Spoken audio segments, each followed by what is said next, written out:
Hello everyone, welcome to learning axis. आज हमारा जो लेक्चर है वो है इंट्रोडक्शन टू फिजिक्स। सबसे पहले हम जानेंगे कि इस लेक्चर का कंटेंट क्या होगा। व्हाट इज फिजिक्स, फिजिक्स क्या होती है वो हम जानेंगे। फिजिक्स और मैथमेटिक्स के दरमियान रिलेशनशिप, यूनिट्स क्या होते हैं, एसआई यूनिट्स क्या होते हैं, फंडामेंटल यूनिट्स क्या होते हैं, सप्लीमेंट्री यूनिट्स क्या होते हैं और एसआई प्रीफिक्स। चलो शुरू करते हैं। What is physics? फिजिक्स होती क्या है? जो फिजिक्स का वर्ड है वो निकला है एंशिएंट ग्रीक वर्ड फिजिके में, जिसका मतलब होता है नॉलेज ऑफ नेचर, यानी कुदरत का नॉलेज। यानी हमारे पास जितने सराउंडिंग्स है, हमारे पास जितने फिनोमेनास होते हैं वो सब नेचर में आते हैं। हमारे पास जो कुछ भी है वो नेचर में आते हैं, चाहे स्टार्स हो, गैलेक्सीज हो, प्लेनेट्स हो, rising of moon, rising of sun, everything that comes इसमें आता है फिजिक्स में, और उनके नॉलेज जो होते हैं उसको फिजिक्स कहते हैं। फिजिक्स क्या होती है? स्टडी ऑफ नेचर, कुदरत का स्टडी एंड इसके लॉज।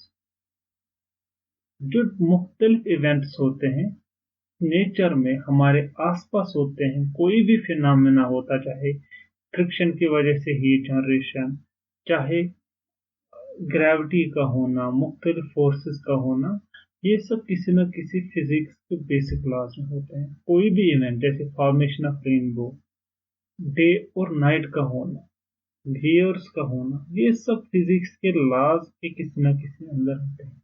और जब हम उन लॉज को ऑब्जर्व करते हैं, स्टडी करते हैं, उस चीज को क्या कहते हैं? फिजिक्स। उस सब्जेक्ट को क्या कहते हैं? Physics. For example, falling of object on ground.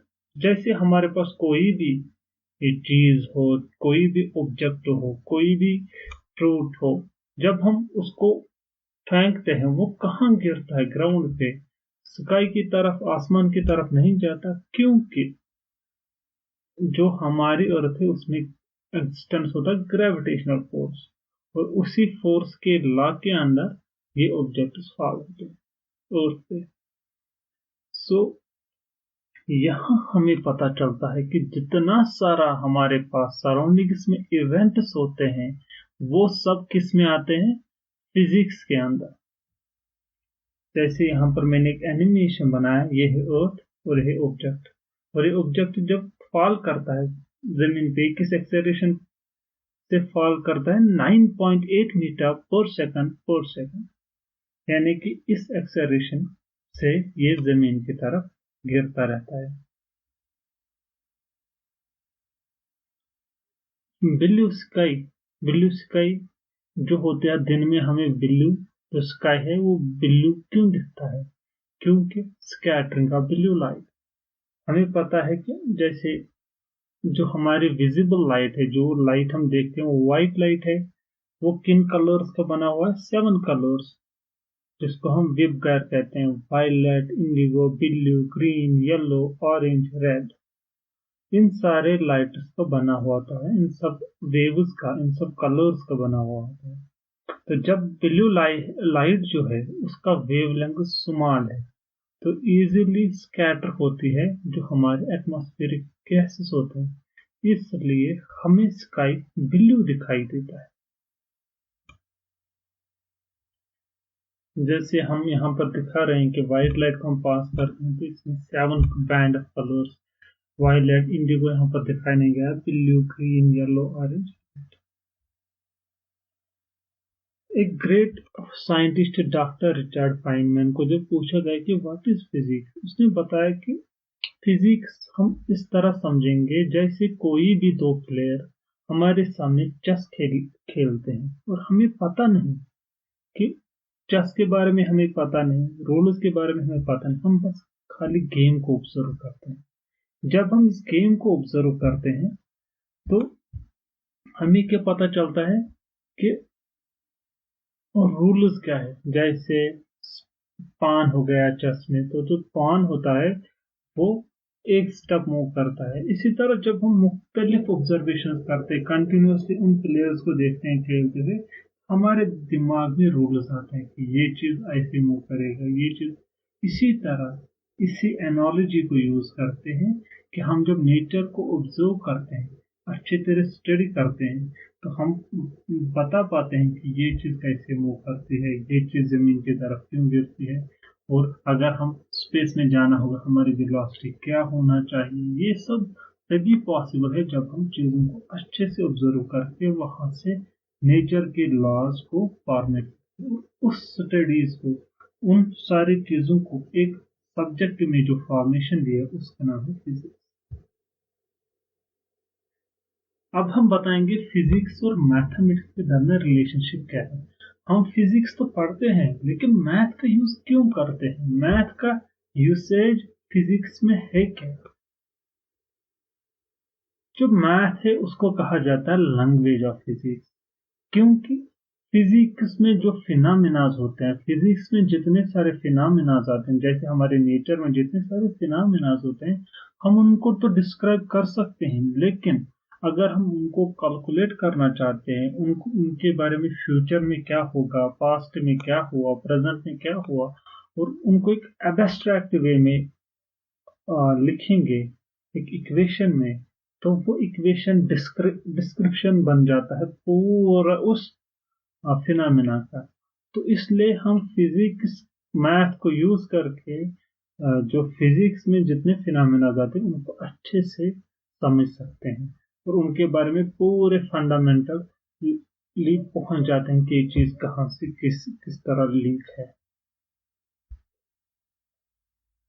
तो फिजिक्स जो है ना वो मैथ पे क्यों डिपेंड है, हमें जैसे थ्योरी बनाना होता है, कोई मॉडल डेवलपमेंट करना होता है, या एक्यूरेट प्रेडिक्शन देने होते, हम मैथ तो हर जगह हम यूज करते हैं।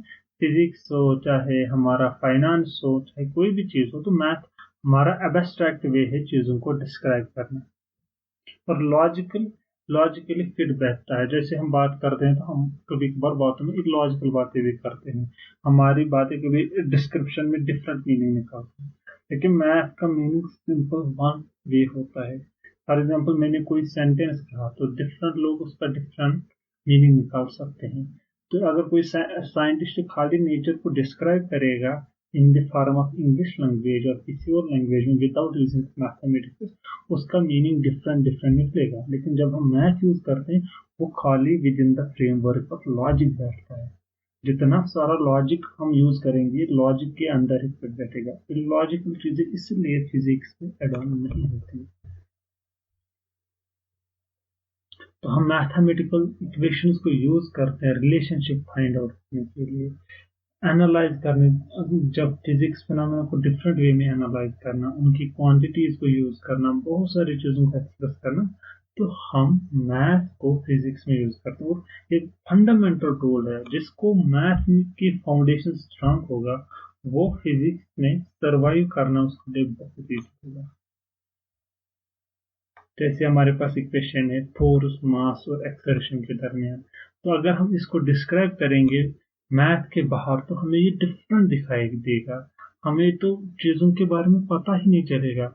लेकिन जब हम मैथ को यूज करते हैं तो हमें सीधा इसको लॉजिकल वे में समझ पाते हैं कि जो फोर्स होता है वो दो क्वांटिटीज की वजह से बनता है। अगर कोई ऑब्जेक्ट है उसका मास है और वो एक्सेलरेट करता हो, ये दो चीजें जब होंगे साथ में तो फोर्स जनरेट होता है। इसी तरह हमारे पास है gravity, force due to gravity का, जो सर आइजैक न्यूटन ने दिया है, F is equal to G. G है universal gravitational constant, mass of object one, mass of object two divide by square of distance between. तो जो हम ये डिस्क्राइब करते हैं, हम for example unknown quantities find out कर सकते हैं इसमें। अगर हमारे पास एक मास से डिस्टेंस दिया हुआ है और जी तो हमें पता है वो यूनिवर्सल ग्रेविटेशन कांस्टेंट है, और फोर्स दिया होगा तो हम मास, अननोन मास फाइंड आउट कर सकते हैं, फोर्स फाइंड आउट कर सकते हैं, फिर इन दोनों के दरमियान रिलेशनशिप क्या होगा वो हम फाइंड आउट कर सकते हैं। तो पूरा डिस्क्रिप्शन एक छोटी सी इक्वेशन में फिट होती है। तो यही है ब्यूटी ऑफ मैथमेटिक्स। जो मैथ की जो सबसे इम्पोर्टेंट ड्यूटी है कि ये बड़ी बड़ी डिस्क्रिप्शन को छोटे वे में समेट लेती है।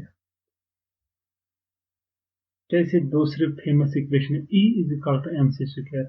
मास और एनर्जी के दरमियान रिलेशनशिप क्या है कि कैसे मास एनर्जी में कन्वर्ट होता है, कैसे एनर्जी हम मास में कन्वर्ट कर सकते हैं। तो ये बहुत बड़ी इक्वेशन है जो हम आगे जाके स्टडी करेंगे सारी इक्वेशन।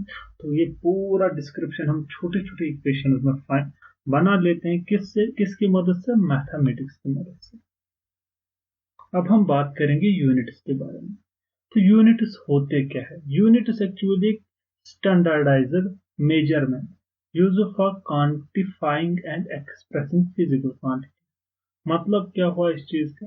मानो हमें कोई चीज किसी से खरीदनी है या कोई चीज किसी को देना है, तो हम कैसे कहेंगे ये चीज कितना है? तो जो हम इसको किसी चीज को किसी भी तरीके में स्टैंडर्डाइज करेंगे कि ये चीज इतने होगा तो 1 kg कहेंगे, ये चीज इतना होगा तो 1 लीटर कहेंगे, ये डिस्टेंस इतनी होगी तो 1 मीटर कहेंगे, तो इसको यूनिट कहते हैं। फिर हम उसी चीज को रिपीट रिपीट करके करके बड़े बड़े डिस्टेंसेस और छोटी छोटी डिस्टेंसेस फाइंड आउट करते हैं। एक स्टैंडर्ड हम बनाते हैं जिसके बेस पे हम दूसरे मेजरमेंट्स करते रहते हैं। जैसे हमारे पास 1 मीटर है तो हम 10 मीटर ये पता कर सकते हैं। 1 मीटर के स्केल को 10 बार रख लो, पहले 1 मीटर लाइन ड्रा करो, फिर 1 मीटर, फिर 1 मीटर 10 बार, तो 10 मीटर बनेगा। तो एक छोटी क्वांटिटी को हम स्टैंडर्डाइज करते हैं ताकि हम फ्यूचर लार्ज डिस्टेंस और छोटे डिस्टेंस पता कर सकते हैं और एक कंपैरिजन के लिए मदद कर सकते हैं। जब मान लो हमारे पास 10 मीटर का स्केल है और 1 मीटर का स्केल है, हमें पता चलता है कि 1 मीटर छोटा है, 10 मीटर बड़ा है, और हम उनका कंपैरिजन कर सकते हैं। यहाँ वजन के हिसाब से मान लो 1 kg राइस है हमारे पास और 1 kg लोहा है, तो हम उनके दरमियान कंपैरिजन कर सकते हैं यूनिट्स की वजह से। 1 kg राइस कितना आएगा, 1 kg आयरन कितना आएगा। जैसे हम यूज करते हैं, इसको बोलते हैं बीम बैलेंस, या हम अपना टेंसिल नाप सकते हैं स्केल की वजह से, या टेम्परेचर देख सकते हैं, तो यहाँ टाइम देख सकते हैं। ये सारे जो है मेजरमेंट इंस्ट्रूमेंट्स है जो हमें टाइम का पता देते हैं, टेम्परेचर का देते हैं, डिस्टेंस का देते हैं, मास का देते हैं। तो यूनिट्स में बहुत सारे टाइप्स यूनिट्स थे, पहले बहुत सारे यूनिट्स थे, MKS था, CGS था, BKS था। तो ये जो यूनिट्स थे ये मुख्तलिफ मुख्तलिफ कंट्रीज में मुख्तलिफ यूज होते थे पहले ज़माने में।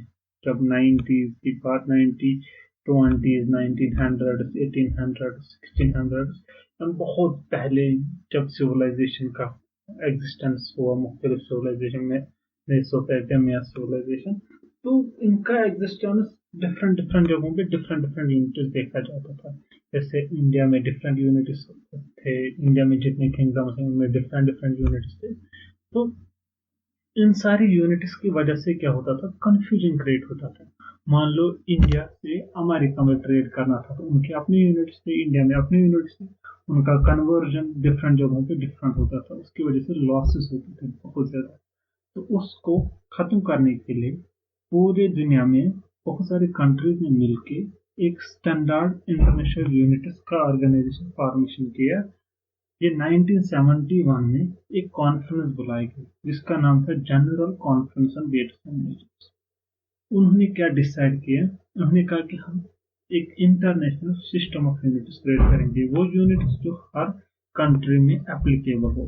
जैसे यहाँ इंडिया में भी हो, फ्रांस में हो, जापान में हो, पाकिस्तान में हो, श्रीलंका में हो, बांग्लादेश में हो, म्यांमार में हो, साउथ अफ्रीका में हो, एंटार्क्टिका में हो, हर जगह दुनिया। तो उसको फ्रेंच, क्योंकि ये जो मीटिंग है फ्रांस में बुलाई गई, जेनेवा में बुलाई गई, तो उसका नाम दिया गया ऐसा यूनिट जो फ्रेंच के नेम से निकाला गया, ली सिस्टम इंटरनेशनल यूनिट। तो उन्होंने क्या किया, उन्होंने सबसे पहले फंडामेंटल यूनिट दी, यानी जिनको और बेस क्वांटिटीज कहा जाता है। जैसे हम देखेंगे क्वांटिटी लेंथ, तो उन्होंने कहा कि लेंथ जब हम नापेंगे एक जगह से दूसरी जगह की डिस्टेंस, जो फंडामेंटल यूनिट होगा उसका, जो बेस यूनिट होगा, जहां से दूसरे लेंथ डेराइव होंगे, बड़ी लेंथ डेराइव होंगी, छोटी लेंथ डेराइव होंगी, तो उन्होंने कहा कि इंटरनेशनल एसआई में मीटर होगा, तो उन्होंने उसका नाम मीटर दिया और सिंबल उसका स्मॉल एम। इसी तरह मास, यानी कि मास जो है किसी ऑब्जेक्ट में कितना मास है, तो उन्होंने उसको दिया किलोग्राम। क्या दिया? किलोग्राम। और उसको सिंबल कैपिटल के स्मॉल जी से लिखा जाता है। पहले लेंथ, उसके बाद मास, उसके बाद टाइम। टाइम का यूनिट क्या है? सेकंड, उसलिए स्मॉल एस से डिनोट किया जाता है। जैसे हम देखते हैं 10 सेकंड, 20 सेकंड। और सेकंड के बाद आता है मिनट। मिनट जो है हम कहाँ से डिराइव करते हैं? सेकंड से। इसी तरह किलोमीटर को डिराइव कहाँ करते हैं? मीटर से। 1000 मीटर हुआ 1 किलोमीटर। और इसी तरह टाइम को हम जैसे 1 आवर में कितने होते हैं? 3600 सेकंड। इलेक्ट्रिक करंट, जो हमारे घर में करंट आती है, इलेक्ट्रिसिटी आती है, उसमें जो इलेक्ट्रिक करंट होती है वो किसमें हम नापते हैं? एम्पियर में। और उसका सिंबल जो है कैपिटल है। ये कैपिटल स्मॉल में फर्क होना चाहिए और पता होना चाहिए। जब हम कहीं जगह डिस्क्रिप्शन में लिखते हैं या फिर आंसर जब किसी क्वेश्चन का देते हैं, तो उसमें ये सारी चीजों का याद रखना बहुत जरूरी है।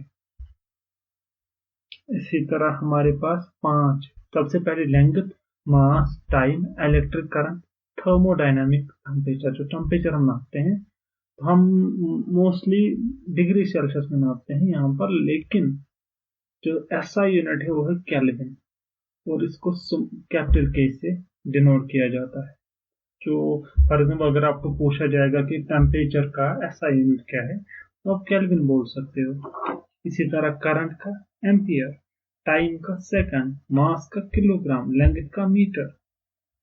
और छठा हमारे पास है अमाउंट ऑफ सबस्टेंस। एक चीज में कितना सबस्टेंस है, कितने उस सबस्टेंस को हम कैसे फाइंड आउट करते हैं, उसमें कितना सारा सबस्टेंस, मोल की वजह से, जिसको सिंबल MOL, स्मॉल MOL। और यूनिट है MOLE, मोल। खाली ई का फर्क है इसमें। अमाउंट ऑफ सबस्टेंस से हम आगे पढ़ेंगे कि ये क्या होता है, ये मोल क्या होता है, मोल कहाँ से आया, ये एक नंबर से अटैच है, वो नंबर क्या है, तो ये किसने दिया और इसका क्या बेनिफिट है। इससे हम पार्टिकल नंबर फाइंड आउट कर सकते हैं, इसमें मॉलिक्यूल्स फाइंड आउट कर सकते हैं, एटॉम्स फाइंड आउट कर सकते हैं 1 kg में, तो 1 kg गैस में। ये मोस्टली फ्लूइड्स में हम यूज करते हैं। ल्यूमिनस इंटेंसिटी, कैंडुला, तो इसको स्मॉल सिंबल CD, ये 7 फंडामेंटल यूनिट्स होता है। ल्यूमिनस इंटेंसिटी क्या होता है कि जैसे हमारे घर में लाइट है, 2-3 किस्म के लाइट अगर होंगे, तो एक ब्राइट होगी, दूसरा कम से ब्राइट होगी, तीसरा चौथा से कम ब्राइट। तो वो कितना ल्यूमिनस इंटेंसिटी लाइट बाहर देती है, हम फोन की ब्राइटनेस कम ज्यादा करते हैं, तो उस इंटेंसिटी को नापने के लिए जो लाइट का हम यूज करते हैं, जो यूनिट है कैंडेला, और उसको सैम्पल यूज करते हैं CD। ये हम स्टडी करेंगे, लेंथ क्या होती है एसआई के हिसाब से, मास क्या होता है, टाइम क्या होता है, इलेक्ट्रिक करंट क्या होता है, थर्मोडायनामिक टेम्परेचर क्या होता है, अमाउंट ऑफ सबस्टेंस क्या होता है, ल्यूमिनस इंटेंसिटी क्या होती है। अब हम बात करेंगे सप्लीमेंट्री यूनिट्स की। सप्लीमेंट्री यूनिट्स क्या होता है? ये कुछ यूनिट्स है जो एड ऑन है किनके? फंडामेंटल यूनिट्स के। जैसे हमारे पास प्लेन एंगल, अगर हमारे पास कोई एंगल है, हम कैसे नापेंगे उसको? रेडियंस में। हम मोस्टली हम डिग्रीज में देखते हैं, लेकिन रेडियन ऐसा यूनिट है। प्लेन एंगल का यूनिट क्या है? जैसे सर्कल में हम कोई एंगल ड्रा करेंगे, तो उस एंगल को ऐसा में रेडियंस में नापते हैं, और उसका सिंबल है RAD, रैड। इसी तरह हमारे पास सॉलिड एंगल है, जिसका यूनिट है स्टार रेडियन, और सिंबल है SR। ये 2 सप्लीमेंट्री यूनिट्स हैं। अब हम एक बेस यूनिट को कैसे डिफाइन करते हैं, कैसे मानते हैं कि एक बेस यूनिट कैसा होना चाहिए? उसमें एक प्रॉपर्टी होनी चाहिए जिसका नाम है इनवेरिएबिलिटी। उसका मतलब है ये टाइम के साथ, जगह के साथ और चीजों के साथ चेंज नहीं होने चाहिए। एक स्टैंडर्ड फिक्स होना चाहिए। मान लो मैं, कोई बंदा कहेगा कि मेरे एल्बो से मेरा जो मिडल फिंगर की टिप है वहां तक 1 मीटर है, तो ये वैरी होगा। जिसका बड़ा एल्बो होगा, जिसका बढ़िया आर्म होगी, उसका बड़ा जो साइज ऑफ मीटर होगा, इसका छोटा होगा, छोटा आर्म होगी तो उसका छोटा जो डेफिनेशन है मीटर का वो होगा। तो बेसिकली ये इनवेरिएबल होना चाहिए, ऐसा नहीं होना चाहिए कि ये चेंज हो person to person, position to position, place to place. ये इनवेरिएबल होना चाहिए। ये डेफिनेशन है कि ये चेंज ना हो। ये इंडिया में भी वैसा ही होना चाहिए, अमेरिका में भी वैसा होना चाहिए, जितनी सारी कंट्रीज है ये चेंज ना हो टेम्परेचर की वजह से, क्लाइमेट की वजह से, पोजीशन की वजह से, डिस्टेंस की वजह से, जियोग्राफिक लोकेशन की वजह से, या ये ऐसा होना चाहिए कि ये चेंज ना हो, इसमें इनवायरेबिलिटी होनी चाहिए। दूसरा, अवेलेबिलिटी। अब ऐसा भी ना हो कि खाली अमेरिका में अवेलेबल हो, इंडिया में जैसे हमें मेजर करना होगा तो हम कैसे, ये अवेलेबल होना चाहिए दुनिया की हर कोने कोने में। जितने सारे कंट्रीज ऐसा यूनिट्स को एक्सेप्ट करते हैं तो वहां पर ही अवेलेबल होना चाहिए। अब हम जो बेस यूनिट्स हमने स्टडी की, उनका फंडामेंटल यूनिट जो हमने स्टडी की, जैसे मीटर हुआ, प्लैंकेट का, किलोग्राम हुआ, मास का, तो ये कहाँ से आए, उनके डेफिनेशन क्या है। जैसे मीटर है, तो मीटर क्या है। अब मीटर को हमें ऐसे डिफाइन करना है कि इनवेरिएबल भी होना चाहिए, अवेलेबल भी होना चाहिए। हमने क्या कहा कि अगर हम कोई भी फॉर एग्जांपल मेटालिक बार लेंगे, ठीक है, उससे कहेंगे कि एक मीटर है, तो अब क्या होगा कि ये विथ टाइम डिके हो जाएगा। टेम्परेचर की वजह से इसकी साइज में वेरिएशन आएगी। जब टेम्परेचर इंक्रीज होगा, हमें पता है मेटालिक है तो ये एक्सपैंड होगा। विंटर में जब टेम्परेचर डाउन होगा तो ये कंट्रैक्ट होगा। इसकी वजह से कुछ मिलीमीटर से कुछ चीजों की वेरिएशन आने की वजह से बहुत सारा नुकसान हो जाएगा, और वो बहुत, हमें नहीं लगता ये छोटी सी है, लेकिन इतना की वजह से बहुत सारी कैलकुलेशन, जीपीएस सिस्टम में हर जगह में प्रॉब्लम आ सकती है। तो साइंटिस्ट ने जब धीरे धीरे मीटर को डिफाइन किया, विद टाइम हमारी जब टेक्नोलॉजी एडवांसमेंट हुई, तो आज जो हम प्रेजेंट डेफिनेशन है मीटर की, हम उसको लाइट के हिसाब से कैलकुलेट करते हैं। कैसे, हमें पता है कि लाइट जो है वो एक सेकंड में 299,792,458 मीटर पर सेकंड उसकी वेलोसिटी है, यानी कि एक सेकंड में इतना मीटर डिस्टेंस कवर करती है। तो हमें पता है जो स्पीड है या वेलोसिटी क्या होता है, डिस्टेंस अपॉन टाइम। अब हमारे पास डिस्टेंस है 1 मीटर, और अब टाइम और वेलोसिटी को मल्टीपल, 1 मीटर है हमारे पास डिस्टेंस, अब हमें टाइम फाइंड आउट करना। तो हम जब टाइम को फाइंड आउट करेंगे वो ये निकलेगा 1/299,792,458 सेकंड। यानी कि जब हम घड़ी ऑन करेंगे इतना सेकंड होगा, एक सेकंड का इतना हिस्से में लाइट 1 मीटर होगी। हम यहाँ से बीम ऑन करेंगे, उसको उसमें ऐसा फिटिंग करेंगे कि ये एक सेकंड, इस सेकंड में ये डिस्टेंस को नापेगा, तो वो डिस्टेंस आएगा 1 मीटर। कितना सेकंड, 1/299,792,458।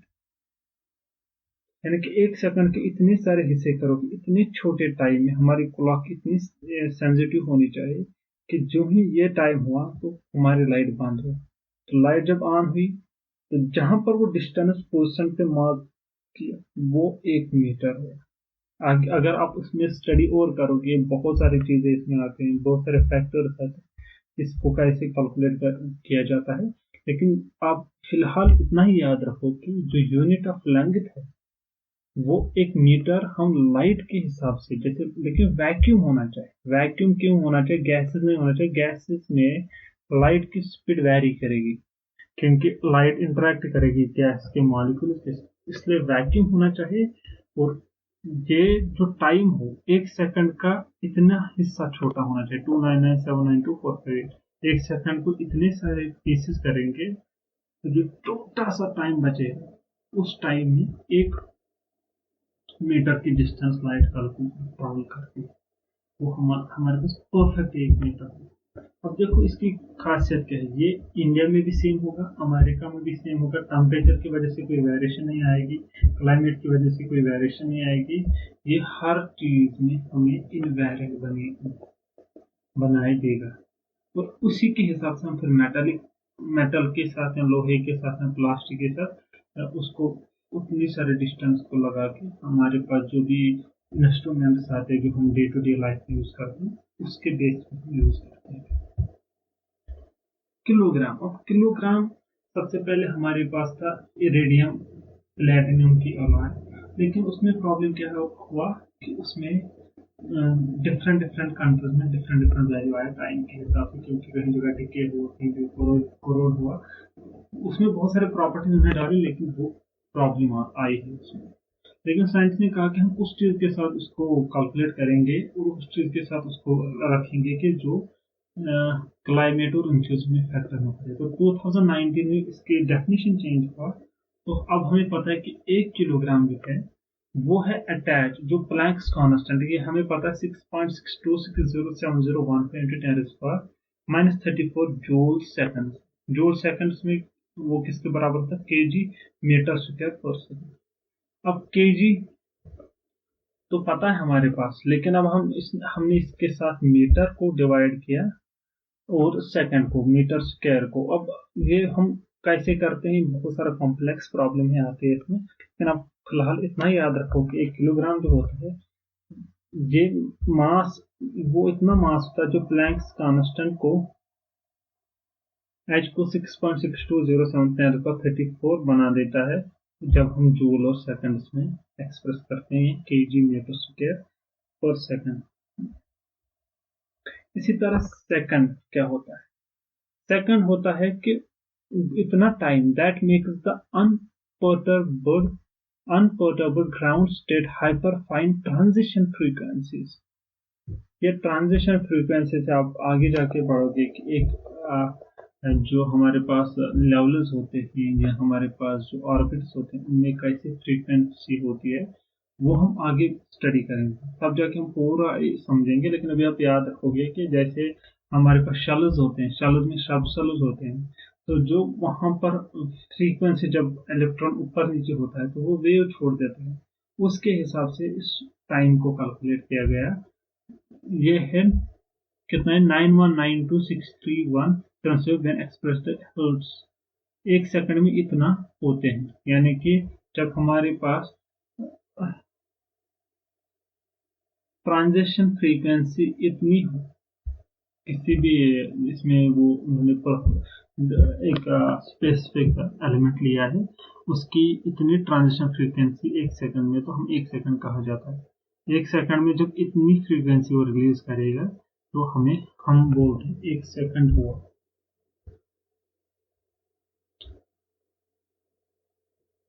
एक एम्पियर कितना हो? ये एलिमेंट्री चार्ज होता है जो बना देता है, जो एलिमेंट्री चार्ज इलेक्ट्रॉन को बना देते हैं, वो 1 एम्पियर उतनी करंट है जो एलिमेंट्री चार्ज ई को बना देता 1.60217664 into 10⁻19। 1 एम्पियर उतनी करंट है जो एलिमेंट्री चार्ज ई, जिसको हम एम्पियर सेकंड, कॉलम क्या किसके बराबर होता है? एम्पियर सेकंड में। ये भी हम स्टडी करेंगे कि जो इलेक्ट्रॉन होता है उसका चार्ज जो होता है वो 1.021 इतने कोलम्स होते हैं, वहां से हमने एम्पियर को डिराइव किया। केल्विन, केल्विन जो होता है ये एक टेम्परेचर नापने का यूनिट है, और इसको हमने बोल्ट्जमैन कांस्टेंट के साथ रिलेट करके वहां से निकाला। ये हमने फिजिकली हमने एक एक्सपेरिमेंटल सेटअप बनाया, वहां से कैलकुलेट करके इसको कहा ये एक कॉलम हुआ इतना, ये इतना केल्विन हुआ। तो बोल्ट्जमैन कांस्टेंट क्या है? 1.380649 × 10⁻34 जूल पर केल्विन। और फिर वहां से केल्विन निकाला, क्योंकि केल्विन भी इसके साथ अटैच है, तो वहां से हमने केल्विन निकाला। क्योंकि हमने किलोग्राम का उसमें ऐड ऑन किया, मीटर का सेकंड, ये बहुत सारा कॉम्प्लेक्स है, ऐसा इजी नहीं है। बहुत सारे एक्सपेरिमेंट्स हुए, बहुत सारे साइंटिस्ट ने काम किया, उसमें बहुत सारी चीजें जो आगे जाके आपको स्टडी कर सकते हो फ्यूचर में, जब आप आगे फिजिक्स में पढ़ोगे फिर आपको पता चलेगा कि एक्चुअली कैसे किया जाता है ये सब चीजें। अभी आपके लेवल के हिसाब से खाली डेफिनेशन को याद रखो बस। मोल, मोल क्या होता है? मोल उतना सब्सटेंस है जो एक इतने जिसमें एक मोल उस इतने सारे सब्सटेंस जब कंटेन करेगा, एक एक फॉर एग्जांपल हमारे पास ये एक वॉल्यूम है, उसमें इतने सारे एंटिटीज होते थे, फॉर इतने सारे पार्टिकल्स थे, इतने सारे ये है क्या बोलते हैं मॉलिक्यूल। तो 6.0221407 इन 10^23 एलिमेंट्री एंटिटी जब इतने सारे हो तो तब हम कहते हैं कि एक मोल हुआ। ये नंबर जो है ना ये फिक्स है, जिसको हम एवोगाड्रोस नंबर कहते हैं। ये कार्ल फेडरिक ने एवोगाड्रो ने दिया था। तो इसका जो कांस्टेंट है इसको एन एन ए से डिनोट किया जाता है, और उसका यूनिट जो है पर मोल। हम कहते हैं कि यहाँ पर इतने सारे मोल है। फॉर एग्जाम्पल अगर हमें 10 मोल, तो 10 मोल में 10 इंटू 6.0221407 इंटू 10^23 जो एलिमेंट्री एंटिटीज होंगे। कैंडेला,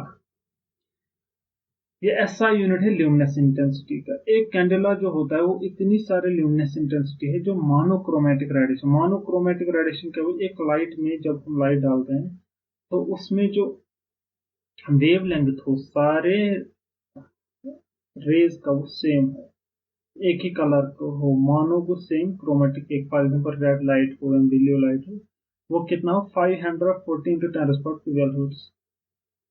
वैन एक्सप्रेशन इसको ल्यूमिनस पर वाट में हम एक्सप्रेस करते हैं, तो भी 683 ल्यूमिनस पर वाट।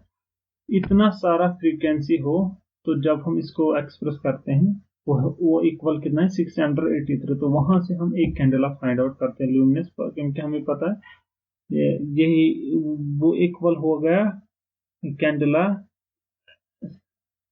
पर किलोग्राम मीटर स्क्वायर पर सेकंड। तो वहां से हमने फाइंड आउट किया कि कैंडेला कितना होगा।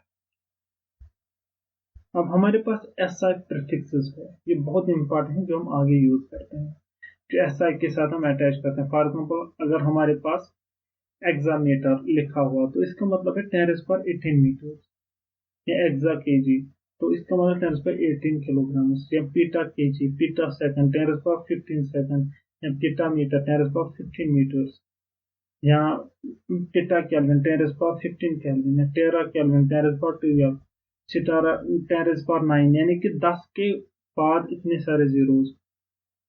इसका मतलब 1 के बाद इतने सारे जीरो, सॉरी 1 के बाद 18 जीरो जब हुआ तो एक्सा, 1 के बाद 15 जीरो होंगे तो पेटा, टेरा, गीगा, मेगा, ऐसे ही किलो के बाद कितने होंगे 3 जीरोस, हेक्टो के बाद 1, और 10 डेसी का हो गया 0.1, यानी कि 0.001, ठीक है। 10^-2 जिसको कहते हैं 10^-3 होगा 0.301।